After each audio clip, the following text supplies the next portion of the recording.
আমার দাদার নাম হোসেন মোল্লা, আমার বাবার নাম হলো মোহাম্মদ কাজিমউদ্দিন, চাচার নাম হলো সরাবউদ্দিন মোল্লা, আর এক চাচার নাম হলো ইসরাফ আলী। ইউনিয়ন চুয়ারকুলাঘাট, আর গ্রাম দক্ষিণ শিবুরকুটি, উপজেলা লালমনিরহাট। অজ্ঞাত বৃদ্ধা মা জরিনা বেগম, তিনি রাস্তায় পড়েছিলেন, সেখান থেকে চাইল্ড অ্যান্ড ওল্ড কেয়ারে উদ্ধার হয়ে আসেন 18 মার্চ 2024 সালে। তিনি বর্তমানে আমাদের এই চাইল্ড অ্যান্ড ওল্ড কেয়ারেই পরিচর্যারত অবস্থায় এবং আশ্রিত রয়েছেন।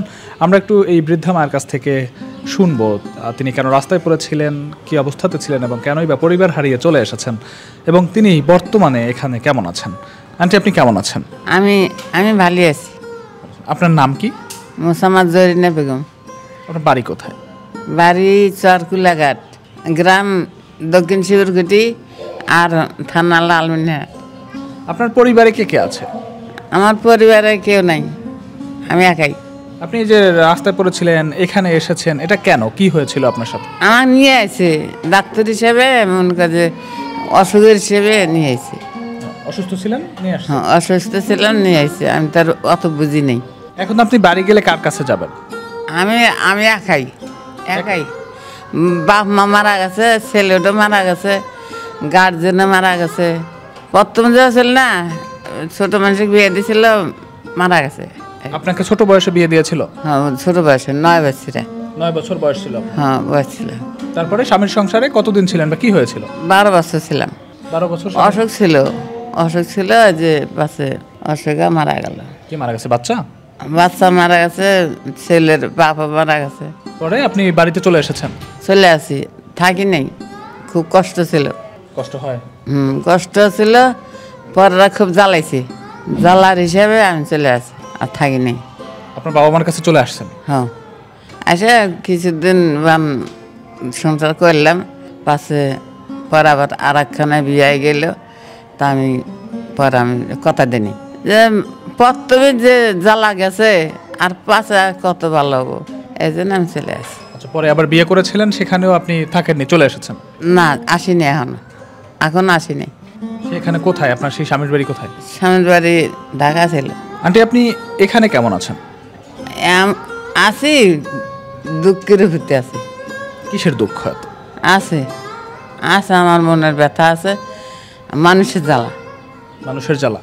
মানুষের জ্বালা আমি সইতে পারতেছি না, এখন আমি চলে যাবো। আমি যদি একটু বলি, এই যে বৃদ্ধা আন্টি জরিনা বেগমের কথা, যার কথা বলছিলাম বা শুনছিলাম, যার কারণে একটু মানসিকভাবে একটু বিপর্যস্ত অবস্থায় আছেন, পরিবার হারিয়ে যেহেতু একটা মানুষ দূরে রয়েছে, মানসিক বিপর্যয় তো সেখানে থাকেই। সেক্ষেত্রে আমরা একটু ওনার যিনি পরিচর্যার দায়িত্বে রয়েছেন আমাদের এখানে স্টাফ নার্স, একটু তার কাছ থেকে শুনবো যে তার শারীরিক অবস্থা কি এবং মানসিক অবস্থা আগের থেকে কতটা উন্নত হয়েছে। আপু, একটু বলবেন উনি এখানে কেমন আছে? উনি এখানে আসলে আল্লাহর রহমতে ভালোই আছে, তবে ওনার হচ্ছে যে মানসিক সমস্যা আছে, যেটা যে উনি এই যে কথা বলতেছে, এখন মনে হইতেছে সবকিছু ভালো বলতেছে, উনি একদম সুস্থ, কিন্তু কিছুক্ষণ পরেই যায় ওনার এই কথাগুলো আবার ঘুরা যায়, আবার উল্টাপাল্টা বলে। উনি কিন্তু হাঁটা চলা সবই ভালোই করতে পারে, কিন্তু বিছনায় মাঝে মাঝে প্রসাব করে দেয়। জিজ্ঞেস করলে বলে আমি তো করি না, এরকম আর কি, যে ওই একাকিত্বের থেকে একটা ডিপ্রেশনের মধ্যেও থাকে। মানে এখন ওনার অবস্থা এরকম যে দেখতে মনে হইতেছে যে শারীরিক মানসিক দুই দিক থেকে উনি সুস্থ সবল, কিন্তু না, মানে যেটা ওনার সাথে আমরা সবসময় থাকি, তো আমরা বুঝতে পারি যে না, ওনার মানসিক কিছু সমস্যা আছে। কিন্তু সর্বোপরি কথা হচ্ছে উনি বাড়ি যেতে চায়, সারা দিন বলে বাড়ি যাব, আমার ছুটি দিয়ে দাও। এখন আমরা তো গার্জিয়ান ছাড়া ওনাকে কোথাও ছাড়তে পারি না। যদি ভিডিওর মাধ্যমে ওনার গার্জিয়ান থাকে, উনি বলতেছে ওনার বাবা মা ছেলে মেয়ে স্বামী কেউই নেই, তারপরেও যদি কেউ থাকে তারা যেন আসে, যোগাযোগ করে নিয়ে যায়। একটু জানতে চাই যে ওনার বর্তমানে কোনো ওষুধ চলে কিনা বা শারীরিক কোনো অসুবিধা আছে কিনা? না, শারীরিক কোনো অসুবিধা নাই, তবে ওনার মানসিক সমস্যার জন্য কিছু ওষুধ উনি পায়, যেহেতু উনি মাঝে মাঝেই একটু ভায়োলেন্ট হয়ে যায়, চিল্লাচিল্লি করে, আবার সবার সাথে ঝগড়াঝাটি করে, সেই ক্ষেত্রে কিছু মেডিসিন উনি পাঠদান করে। বুঝতে পেরেছি। সেক্ষেত্রে শুনছিলাম যে ওনার মানসিক যে ভারসাম্যহীনতা বা মানসিকভাবে সম্পূর্ণ সেরে ওঠার বিষয়টি এখনও সম্পূর্ণ সেরে ওঠেননি, কিন্তু আমরা চাই যেন খুব দ্রুতই তিনি মানসিকভাবেও সেরে ওঠেন। এবং উনি বারবার বলছেন বাসায় যাওয়ার জন্য উদ্গ্রীব হয়ে আসছেন, বাসায় যেতে চাচ্ছেন।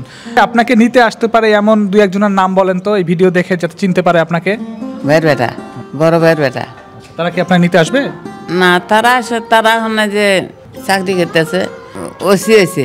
ওসি হয়েছে? হ্যাঁ, ওসি হয়েছে।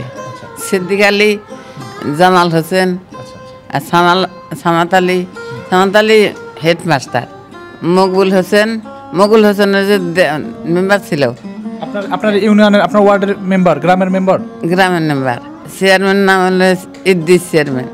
উনি মোটামুটি বেশ মনে করতে পারছে বা বলতে পারছে তার পরিবার পরিজনদের বা আত্মীয় স্বজনদের নাম।